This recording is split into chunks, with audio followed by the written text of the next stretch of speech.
everybody, welcome back to my channel. My name is Clarizz. But I always want to start off by inviting you to subscribe to my channel if you are new here, because we do tons of great DIYs every single week. And also hit that notification button so you can be the first one to see all of these great videos. So anyways, I showed you a couple of videos ago the making of the base of my backdrop for my wedding. And again, like I said in that video, it is not a recommended DIY per se. As you know, I always love to share DIYs that you can all do at home, that you can all have access to, you know, the tools and all that stuff. And unfortunately, with my wedding stuff, it's a little bit more complicated. I had to get some help from my uncles, from, you know, my family and all of that, in order for it to be cheap and in order for it to be something that's customizable for myself. If you want to watch the first part of this, which is the making of the base for my wedding backdrop, I'll put that up in the link here in the card up here. I do want to share it with all of you still, because I promised that, and also maybe it's going to spark an inspiration in your head and be like, oh my gosh, I can totally do that a little bit easier, or I can do something similar to that and bring you a little bit of an easier inspiration. Anyways, let's not waste time. I want to take you through how I finished off and decorated my beautiful wedding backdrop. I hope that you enjoyed this video. Let's get to it.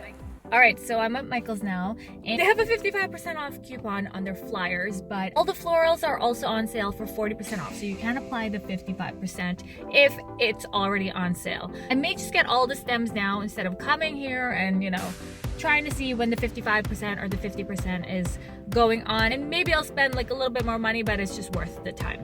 Let's go. So I was right, all 40% off. We're gonna go for the wisteria right here. I'm gonna take the whole bucket and put it right here. So if you want white wisteria, the best time to go is after Christmas, when Michael's put out all of their spring flowers, because they're super popular and they definitely sold out pretty fast. So you all have seen how I made this base, and now the easiest and the most fun part is decorating it. I did choose all white flowers and just a little bit of that green in the background just for some contrast. I bought around 16 of these full wisteria that are a little bit short. They do have the longer ones. All I had to do was to take some zip ties and wrap that around the wisteria and also the base. I also used some masking tape, I used some duct tape here so that it won't move around. And then you want to take the stem and move that so that you don't see the tape. You are going to be putting more flowers, so this is something that you can definitely cover.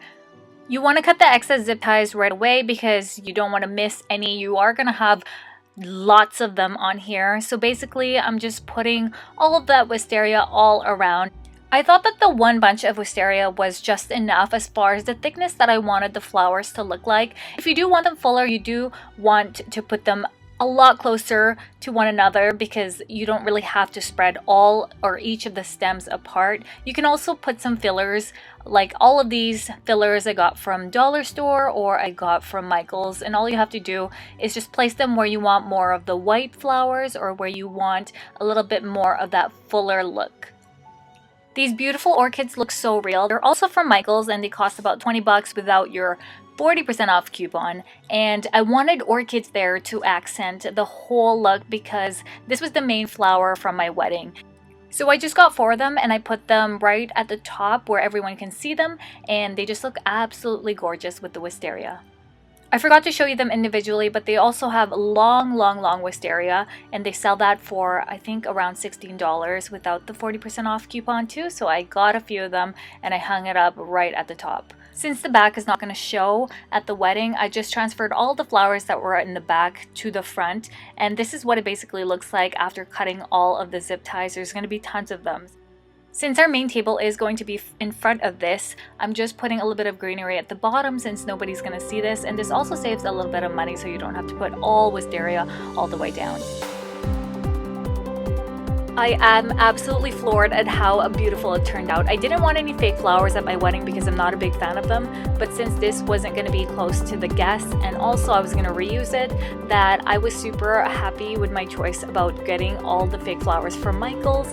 I had a few months before the wedding, so I experimented with what I wanted to look like, how I wanted to decorate it, and so that's something that I would suggest to all of you if you're doing a DIY backdrop. Everybody was in love with it on the wedding day. It looked absolutely gorgeous, and I can reuse it anytime I want. Yes, yes, yes, and yes. I'm so super happy how that turned out. Obviously, I wanted something that I can reuse, and as you can see in my background right now, I used the same base for this. So I'm going to show you this video also, as well as all the decorations that I've done this Christmas 2018 at my home. As always, let me know in the comments down below what you think of this, and if you were going to do something similar at your wedding, or if you have any questions about this DIY backdrop that I did. Thanks for joining. I always love it when y'all comment, and also give this video a big like. And that's it. Thanks so much for watching. I'll see you in the next one. Bye.